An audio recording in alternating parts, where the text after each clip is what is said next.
Here's a thought that I'm pretty sure will surprise quite a lot of people, but nonetheless, what I'm about to tell you is perfectly true. Mental health work is not about removing other people's rights. There, I've said it. There are people who believe that the job of a mental health worker, mental health nurse like myself, is to prevent them from doing the things they have a perfect right to do, to try and fit them into nice little boxes and make them stereotypical carbon copies of everybody else. That's just not the case.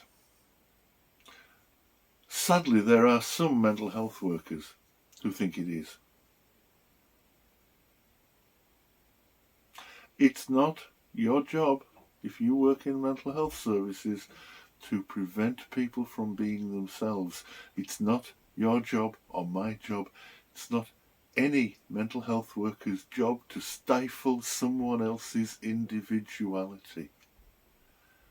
It is our job to keep an awareness of risk to self and risk to others as a result of mental illness, and only as a result of mental illness.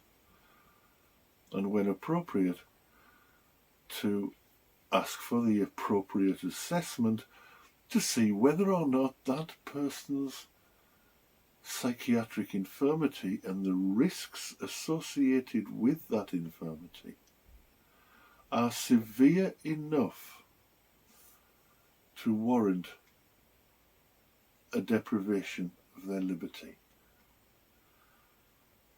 And that's not an easy call to make. That's why we have a Mental Health Act assessment. And let me be very clear, if you work in mental health services, understand that the people you work with have the same rights as you, because assuming they're British citizens, the law gives us all those rights. The law giveth, to misquote the Bible, and the law taketh away. We don't take away a person's rights. We don't have the authority to do that, and nor should we. If that person is not detained under the Mental Health Act, or covered in some other way under the Mental Health Act, if they're not covered, or their rights are not in some way limited by the Mental Capacity Act, and if common law will not allow it, then you have no right to restrict that person's rights or liberty.